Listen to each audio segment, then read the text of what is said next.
Ramadan yang diberikan oleh Allah Ta'ala merupakan penawar untuk 11 bulan kita alpa di dalamnya.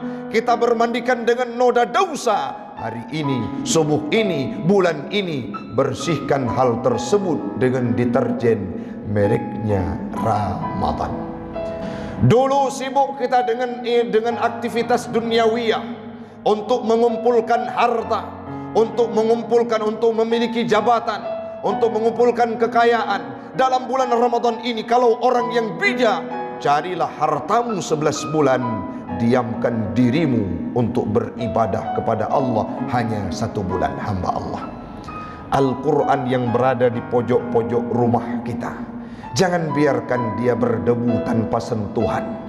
Buka lembarannya, baca hurufnya, baca kalimatnya, tadabbur maknanya, mintalah ampun kepada Allah. Semoga dalam bulan Ramadan ini menjadi bulan untuk penghilang dan dosa kita yang pernah kita lakukan.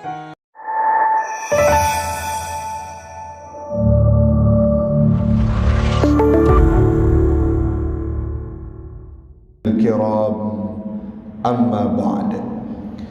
فقال الله تعالى في القرآن الكريم: أعوذ بالله من الشيطان الرجيم، بسم الله الرحمن الرحيم، يا أيها الذين آمنوا كتب عليكم الصيام كما كتب على الذين من قبلكم لعلكم تتقون. وقال الله تعالى في آية أخرى: واستعينوا بالصبر والصلاة وإنها لكبيرة إلا على الخاشعين. صدق الله العظيم وصدق النبي رسوله الكريم ونحن على ذلك من الشاهدين والشاكرين. إلهي أنت مقصودي ورضاك مطلوبي، أعطني محبتك ومعرفتك. Jamaah sidang solat subuh sekeyakinan seakidah yang kami muliakan, marilah kita memuja dan memuji Allah empunya alam semesta, Allah yang masih memberikan kita kesempatan untuk bisa bernafas, Allah yang masih memberikan kita kesempatan untuk bisa hidup dan melangkahkan kaki untuk solat berjamaah ke tempat yang mulia ini. Allah pula lah semoga akan memberikan kita kesempatan untuk bisa merasakan indahnya husnul khatimah, mati kita dalam kondisi membawa iman di hadapannya Allah. Salawat dan salam keharibaan baginda Rasulullah sallallahu alaihi wasallam, seorang nabi yang dijamin surga oleh Allah Ta'ala, seorang nabi yang diutus sebagai penutup segala nabi-nabi dan rasul, la nabiyya ba'dah. Tapi beliau beribadah, beliau sujud, beliau solat, tidak pernah mengenal ruang dan waktu, bahkan sampai bengkak kakinya untuk mempenghambakan diri di hadapan Allah Subhanahu wa ta'ala. Salawat dan salam kepada al dan sahabat beliau sekalian, alim ulama mutaqaddimin dan mutaakhirin yang muktabar kedua-duanya, yang kita hormati bersama imam masjid, jami', pengurus BKM, jamaah sidang solat subuh sekeyakinan seakidah yang kami muliakan. Ya Allah, ya Tuhan kami, subuh ini adalah subuh yang Engkau ijabah doa, yaitu subuhnya Jumat, subuhnya Sayyidul Ayyam. Jamaah yang paling banyak pahalanya adalah solat dalam kondisi berjamaah pada subuh Jumat. Kami meminta kepadamu ya Rabb, kumpulkan kami seperti subuh ini kelak di yaumil qiyamah dalam syurgamu Jannatul Firdaus. Amin, amin ya Rabbal Alamin. Hamba Allah, ibu bapak yang kami hormati, kita sudah berada tepatnya pada hari kedua Ramadan. Tahun lalu juga disampaikan tausiah menyangkut dengan kelebihan Ramadan. Tidak satu dua bahkan puluhan penceramah, puluhan guru-guru kita yang memberikan motivasi untuk kita terbangkit jiwanya melaksanakan ibadah dalam bulan suci Ramadan. Tapi yakinlah, nasihat demi nasihat tersebut hanya hati-hati yang punya penghayatanlah yang akan mampu menerima dan mempraktekkannya dalam kehidupan. Hari ini kita sudah berada pada hari yang kedua bulan yang paling mulia dalam kehidupan kita, di mana Rasul pernah bersabda dalam sebuah hadisnya yang kami temukan dan kami baca dalam kitab Daqaiqul Akhbar. Apa yang beliau sampaikan? As-sanatu kulluha sammun qatil, kata Rasul. Setahun itu merupakan racun pembunuh dalam kehidupan. Kita hidup 11 bulan yang lalu, kita hidup 1 tahun yang lalu, 11 bulan telah kita lewati, setahun telah kita lewati. Setahun itu, kata Rasul, sammun qatil, racun pembunuh dalam kehidupan. Rasul mengisyaratkan al-lisan sammun qatil, lidah merupakan racun pembunuh dalam kehidupan. Wa dzikrullah taryakuha, zikir kepada Allah merupakan penawar untuk lidah yang menjulang kemana-mana. Kadangkala dalam setiap harinya kita salah kata dengan tetangga, keluarga. Ada obat yang diberikan oleh Allah Ta'ala. Apa itu? Zikir yang kita lantunkan di setiap harinya merupakan penawar untuk lidah yang kita miliki.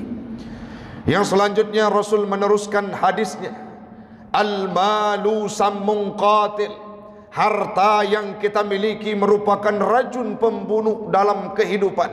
Kenapa tidak? Dengan harta itu bisa mengakibatkan seseorang hilang nyawa. Dengan harta tersebut pisah kita antara keluarga.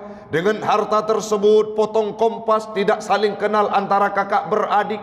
Dengan harta tersebut banyak orang tua yang dijerumuskan dalam neraka oleh Allah Ta'ala. Bahkan tidak tenang hidup mereka kalau berada di alam barzah karena harta yang dimiliki.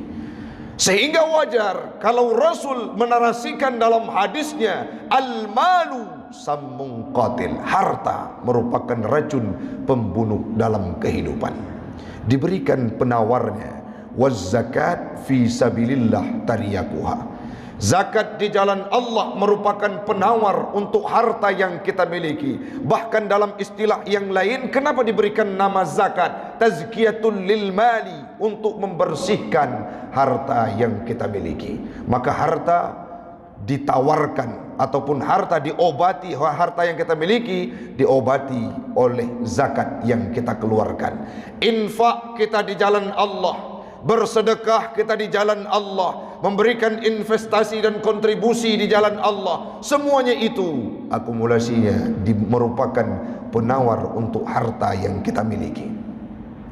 Salah seorang sahabat bertanya, ya Rasulullah, harta punya penawarnya, lidah punya penawarnya, lantas apa penawar untuk 1 tahun kami hidup alpa di dalamnya? Kita hidup setahun kadangkala sering berbuat salah. Kita hidup dalam 1 tahun ini sering bergelimang dengan maksiat. Kita hidup dalam 1 tahun ini bermandikan dengan noda dosa. Apa penawar untuk 1 tahun kami hidup di dalamnya ya Rabb? Apa penawarnya ya Rasulullah? Jawab Nabi, syahru Ramadan taryakuha. Ramadan yang diberikan oleh Allah Ta'ala merupakan penawar untuk 11 bulan kita alpa di dalamnya. Kita bermandikan dengan noda dosa. Hari ini, subuh ini, bulan ini, bersihkan hal tersebut dengan deterjen mereknya Ramadan. Dosa diampunkan oleh Allah Ta'ala. Sangat banyak hadis yang kita dapatkan, bahkan penamaan daripada bulan Ramadan itu sendiri disampaikan oleh Imam Al-Mawaridi dalam kitabnya Al-Hawi Al-Kabir. Apa yang beliau sampaikan? Kenapa dinamakan bulan Ramadan ini dengan kalimat ra, mim dan dad? Ramadan yang di ujungnya ditambah alif dan nun. Apa maksudnya? Beliau menjawab, li'annahu yarmidud dzunub ayyahrikuha. Artinya dalam bulan Ramadan ini akan dibakar semua dosa yang pernah dilakukan oleh umat Muhammad, sehingga diberikan nama dengan kalimat Ramadan. Bulan Ramadan bulan pengampun dosa. Dalam Hasyiah Bujairimi juga disampaikan bahwa Ramadan itu adalah bulan untuk menghapus dan membakar dosa manusia. Semua orang sadar betul, semua orang paham betul bahawa Ramadan ini merupakan sebuah bulan yang mana kita akan ghufira lahu ma taqaddama min zambi, akan diampunkan dosa yang telah kita lakukan. Namun berapa banyak orang yang sadar, baik saya, ibu-ibu, bapak-bapak semua, dan kita semua hari ini, akankah Ramadan yang sudah berjalan 2 hari ini akan kita jadikan sebagai Ramadan yang tidak bermakna? Dulu sibuk kita dengan aktivitas duniawiyah, untuk mengumpulkan harta, untuk memiliki jabatan, untuk mengumpulkan kekayaan. Dalam bulan Ramadan ini, kalau orang yang bijak, carilah hartamu 11 bulan, diamkan dirimu untuk beribadah kepada Allah hanya 1 bulan, hamba Allah. Al-Quran yang berada di pojok-pojok rumah kita, jangan biarkan dia berdebu tanpa sentuhan. Buka lembarannya, baca hurufnya, baca kalimatnya, tadabbur maknanya, mintalah ampun kepada Allah. Semoga dalam bulan Ramadan ini menjadi bulan untuk penghilang dan dosa kita yang pernah kita lakukan. Bahkan Nabiullah Musa dalam Al-Wah, dalam sebuah kitab yang dikarang oleh Habib Al-Haddad, disampaikan bahawa keistimewaan umat Muhammad ini membuat Nabi Musa kagum. Dalam Al-Wah, Al-Wah itu merupakan lembaran kitab Taurat. Ada sebuah dialog Nabi Musa dengan Allah. Ya Rabbi, kata Nabi Musa, ma hadhihi ummatu Muhammadiyah, siapa itu umat Muhammadiyah ya Rabbi, ya Tuhanku? Tanya Musa. Kenapa Musa? Mereka sangat istimewa. Kulihat dalam cerita, ya, kulihat dalam Al-Wah, bagaimana keistimewaan mereka. Engkau berikan pahala yang sangat besar untuk mereka yang mengerjakan ibadah yang kecil. Artinya satu kebaikan yang kita laksanakan lebih-lebih dalam bulan suci Ramadan akan dilipat gandakan oleh Allah Ta'ala, bahkan sampai 100 kali lipat. Ditanyakan oleh Nabi Musa, kenapa demikian? Jawab Allah, ya Musa, umat Muhammad itu adalah umat yang kuberikan cobaan, umat yang kuberikan harta sedikit kadangkala, tapi mereka sabar dan menerima dengan kelapangan dada, sehingga aku balas kehidupan mereka dengan cara kuberikan pahala yang besar untuk ibadah-ibadah yang kecil yang mereka lakukan. Olehnya dalam dialog yang lain, dialog Nabi Musa, wa kallamallahu Musa taklima, Nabi Musa berbicara dengan Allah, sangat banyak dialog beliau tentang umat Muhammad. Salah satu hal yang membuat kita terharu dan harus menjadi semangat untuk beribadah dalam bulan suci Ramadan. Nabi Musa bertanya, ma hadhihi Muhammadiyah, siapa itu umat Muhammadiyah ini ya Rabb? Kenapa Musa? Mereka beribadah dalam bulan suci Ramadan, tidak mengenal ruang dan waktu, dan engkau sangat memberikan keistimewaan kepada mereka. Allah menjawab, mereka umat Muhammad, huwa ummatu Ahmad, mereka adalah umat Muhammad yang mana saat berbuka puasa dekat dengan diriku tak ubahnya seperti mata hitam dan mata putih. Iya demikian ya Allah. Iya Musa. Gekul Nabi Musa, faj'alhum ummati, jadikan mereka sebagai umatku ya Rabb. Tidak Musa, umat yang kuhidupkan dalam bulan suci Ramadan hanya kuberikan kepada seorang nabi yang sangat mulia, khatimun nabiyyin, itulah Nabi Muhammad, bukan untukmu wahai Musa. Dengan segala kerendahan hati, Nabi Musa harus menerima dengan lapang dada. Beliau seorang nabi, diberikan kitab Taurat, beliau mampu membelah lautan, beliau melawan dengan Fir'aun, raja yang sangat zalim. Beliau jaminan surga. Dengan segala kerendahan hati, sangat berharap kepada Allah untuk kita dijadikan sebagai umatnya, hanya karena satu alasan. Kenapa? Karena diberikan bulan suci Ramadan. Setelah disampaikan beberapa kalimat tausiah dan nasihat dari guru-guru kita, dari kami dan segala macam, apakah kita pulang dari sini belum terbuka hati kita untuk berlomba-lomba melakukan kebaikan, melaksanakan ibadah dalam bulan suci Ramadan.